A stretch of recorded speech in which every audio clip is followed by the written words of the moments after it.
Le 15 minutes, une émission présentée par Maud Ambroise.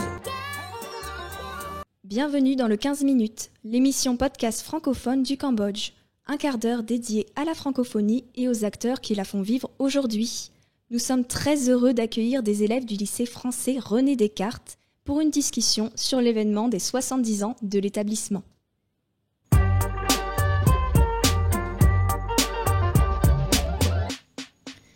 Tout d'abord, un petit mot sur le lycée français. Le 5 et 6 mai dernier, l'établissement a eu le plaisir de fêter ses 70 ans. Le lycée est un lieu historique témoin de 7 décennies de changements majeurs de son pays hôte. Il symbolise les liens d'amitié forts entre la France et le Cambodge. Pour cette occasion, les élèves du lycée français y ont préparé de nombreuses festivités. Nous sommes aujourd'hui présents pour revenir sur ces événements. Peut-être pouvez-vous vous présenter aujourd'hui ? Bonjour, je m'appelle Karine, je suis en seconde et j'ai fait une pièce de théâtre et j'ai présenté quelques événements. Bonjour, je m'appelle Erika, je suis en classe de seconde. Pour les 70 ans de l'école, j'ai fait des affiches et j'ai fait la vente de tombola. Bonjour, je m'appelle Dabana, je suis en 5e B et pour les 70 ans, j'ai couru partout pour 2 heures pour interviewer des gens. Très bien, merci. Peut-être pouvez-vous discuter entre vous pour nous expliquer vraiment plus précisément ce que vous avez fait lors de cet événement ? Donc, avec l'option théâtre de lycée, on a commencé à écrire une pièce sur l'histoire du lycée et on a fait des recherches sur plein de dates. On a fait sur 1951, 1974, 2001 et 2020 et on a raccourci notre pièce pour que ça rentre dans le planning de l'événement. Très bien, du coup, cette pièce de théâtre raconte l'histoire du lycée. Peux-tu peut-être nous expliquer un peu plus comment vous l'avez présentée ? Donc, on a présenté l'histoire avec un personnage qui va essayer de trouver des informations sur l'école pour faire une présentation. Et on va montrer des petites histoires qui s'est passées dans l'école. Donc, par exemple, bombardement et la démilitarisation. Oui, de l'école et le Covid. Et donc, tu as participé dans cette pièce de théâtre aussi ? Oui. Qu'est-ce que tu faisais comme rôle ? J'étais une chanteuse parce que dans l'histoire, une chanteuse venait se réfugier dans l'école pour se protéger des bombes. Et elle a rencontré un prof. Mais on a coupé cette partie parce que c'était un peu trop longue. Justement, la pièce de théâtre a duré combien de temps ? 15 minutes, environ 15 minutes. Et donc pour préparer cette pièce, ça vous a pris environ combien de temps ? Quand est-ce que vous avez commencé ? Comment ça s'est déroulé ? Vous avez d'abord écrit ? D'où sont venues ces idées ? On a commencé au début du second trimestre. Et on a été répartis chacun des groupes une date. Et après, à partir de ces dates, d'écrire une idée. Et après, on devait juste le proposer et faire des improvisations pour voir si ça fonctionnait ou pas.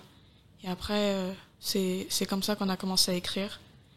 Et on a aussi eu des témoignages des profs qui ont été là avant, comme Monsieur Avenel. Et aussi, on a eu l'aide du prof de philosophie pour aider à écrire une des parties de la pièce qui parlait de l'existentialisme, s'il faut aider une personne ou pas dans ce genre de situation. D'accord, donc ça vous a pris quand même un bout de temps pour créer tout ça. C'est toi qui avais choisi de faire du théâtre ? Oui. Et donc alors, qu'est-ce que tu en as pensé de cette pièce de théâtre quand vous l'avez faite ? C'est ma première année où j'ai joué devant plein de personnes. J'ai beaucoup aimé parce que on se sent, c'est comme une famille et j'ai appris à être moins peureuse, devant un public. Oui, et puis il y avait énormément de monde pour ce week-end au lycée français. Peut-être qu'on va passer maintenant à Erika pour nous expliquer ce que tu as fait.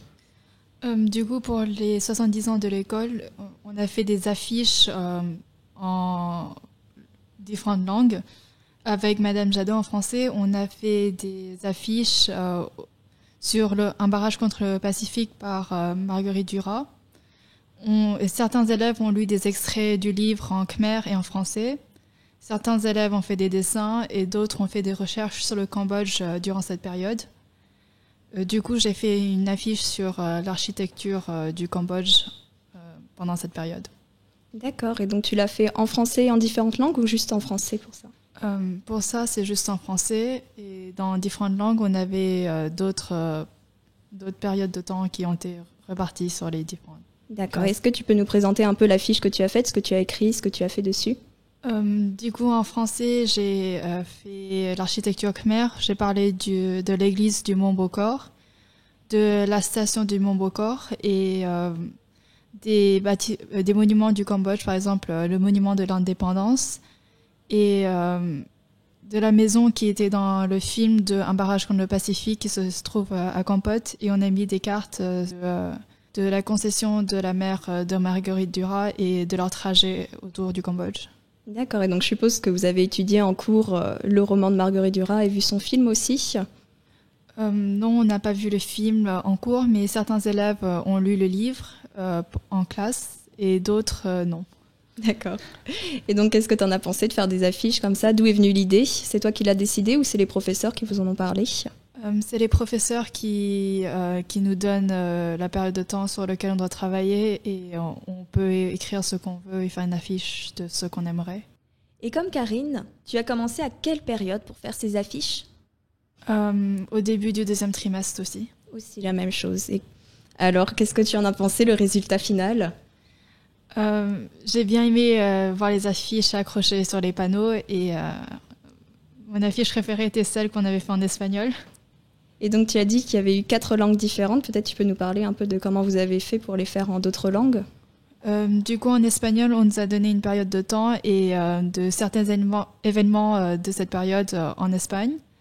Et j'ai fait une affiche sur les Jeux Olympiques de Barcelone et d'autres élèves ont fait sur différents sujets et on les a tous rassemblés sur une grande affiche. En Khmer, M. Chana nous a donné des idées sur lesquelles on devait écrire. On les a traduits en français, on les a enregistrés et on a mis un QR code pour que les gens puissent écouter. En anglais, le professeur nous a juste donné la période de temps et on pouvait faire des affiches sur ce qu'on voulait. Et des élèves ont fait des affiches en chinois aussi, mais je ne fais pas option chinois à l'école. C'est bien déjà faire en 4 langues. Je suppose que tu as appris plein de mots dans toutes ces langues, ou tu en as bien révisé du moins. On va passer maintenant à Tabana pour la suite. Moi, j'ai interviewé des gens. J'ai commencé par Soben. Soben, il était un acteur pour une pièce de théâtre. Je lui ai demandé comment il se sentait, qu'est-ce qu'il se pense de ses camarades. J'ai aussi interviewé le prof de théâtre et aussi Camille, il était un danseur. J'ai aussi interviewé le directeur de l'AEFE. Et donc, comment tu as créé ces interviews? C'est toi, tu les as écrites avant? Comment ça s'est passé? J'ai improvisé. Ah, tu as improvisé, tu n'as rien préparé, tu es arrivé sans fiche et tu leur as posé des questions? C'est exactement ça.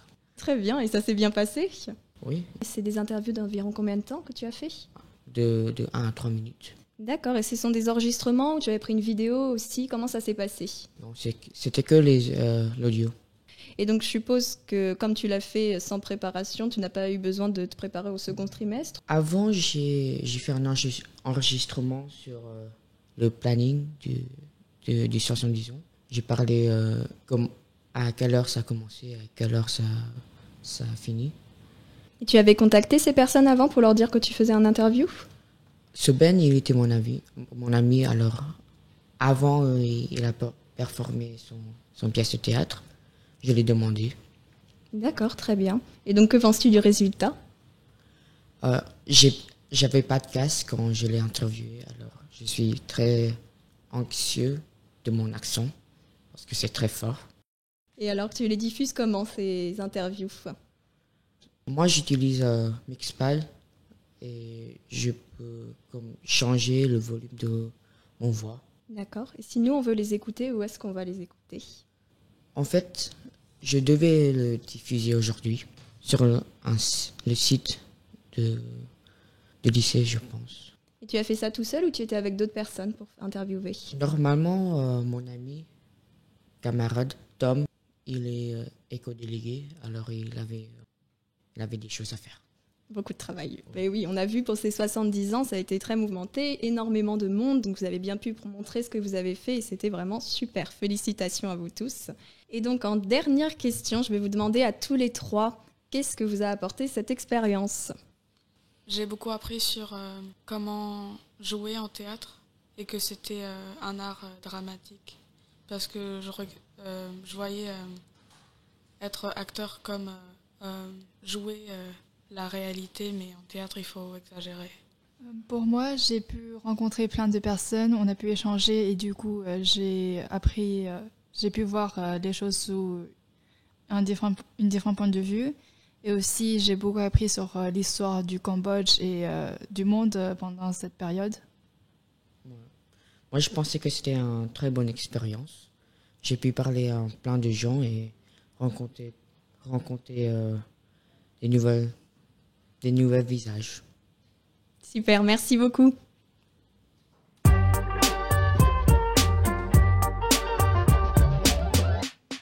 Je remercie les élèves du lycée René Descartes pour leur présence. Notre 14e épisode touche à sa fin. Je tiens à remercier Marie-Alice Godot ainsi que Rocher Vanterne pour la réalisation de ce podcast. Vous pourrez retrouver cette émission sur notre page Facebook, notre chaîne YouTube et sur notre site internet. N'hésitez pas à la partager. À bientôt.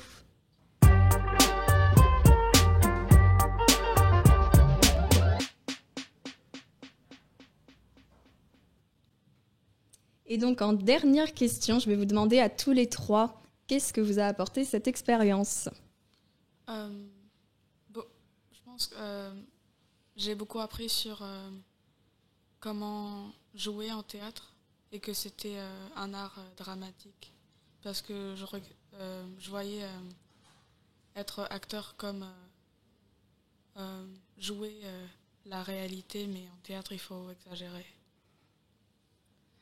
Pour moi, j'ai pu rencontrer plein de personnes, on a pu échanger et du coup, j'ai pu voir les choses sous une différent point de vue. Et aussi, j'ai beaucoup appris sur l'histoire du Cambodge et du monde pendant cette période. Pour moi, c'était une bonne expérience. J'ai aussi rencontré plein de gens et parlé. Je sais rien. I don't know anything.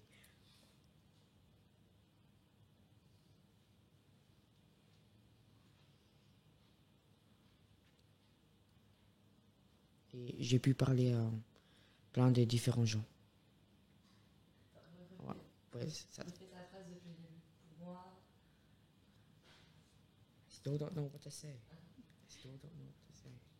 Dis juste que tu as eu une nouvelle expérience et que tu as découvert d'autres personnes, que tu as pu parler avec des personnes auxquelles tu ne penserais pas discuter peut-être. Vraiment ce que tu en as pensé. Ouais. Moi, je pensais que c'était une très bonne expérience. J'ai pu parler à plein de gens et rencontrer